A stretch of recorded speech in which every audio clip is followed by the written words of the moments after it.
Top of the morning from the sports desk. Let's dive into our sporting headlines for this morning, starting off with what's going on in the world of cricket. Of course, as we know, I did speak about this yesterday. As things stand, the Proteas have pretty much have 1 foot in the semi-finals of the ICC Champions Trophy.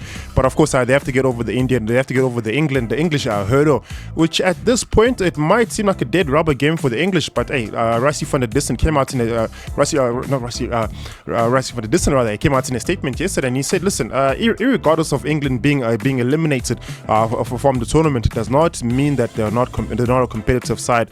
And just to save the blushes, the English might just be looking at the Proteas Cup and thinking this is an opportunity for us to remedy or rather to fix some of the issues we had during the course of the tournament, and perhaps bar out in the tournament on a higher note than they have been performing. Of course, our English were dubbed out the tournament by Afghanistan earlier on this week, and they've been eliminated already. So should the Proteas come out victorious in that encounter, it will of course mean that they've booked their spot into the semi-finals. But it's not going to be an easy outing, as of course the English will have a statement to make before they travel back to England.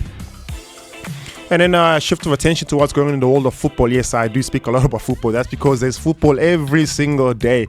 And that leads into yesterday's conversation, of course, as Leicester were hammered by West Ham yesterday. Of course, the Hammers came out victorious in that encounter against Ruud van Nistelrooy's side, Leicester City, who at the moment are sitting at the bottom of the English Premiership and almost in position to be relegated. So there's going to be a lot of work for Ruud van Nistelrooy to do if he wants to survive relegation, but more importantly, if he wants to continue in the next season as being competitive in next season's EPL. But it's not looking good for Van Nistelrooy and his Leicester side, as they are lingering at the bottom after last night's loss against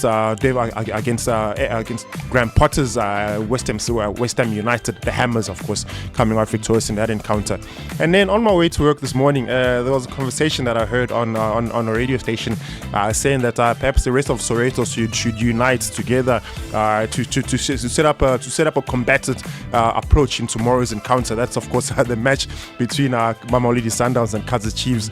So some parts of Soweto are saying, hey, maybe let's not, because should Kaizer Chiefs win tomorrow, it will of course do a lot of a good favor to Orlando Pirates, considering they're also title chasers. But should Kaizer Chiefs lose tomorrow, it will all but confirm Mamelodi Sundowns' victory as far as a sixth or the seventh title defense is concerned in the Betway premiership. Yeah, tomorrow is going to be a humdinger of a game, of course, taking place at Atteridgeville Stadium at around 3 p.m. South African time kickoff. Very, very interesting time. I'll give you an insight as to other fixtures to look out for tomorrow as far as the Betway Premiership is concerned, the English Premiership, the Serie A, and of course La Liga as well. A lot of football action taking place this weekend. That's my story for now. Back again at around 10 o'clock for a quick headline, and of course at 10:30 for that full one. Until then, that's enough said.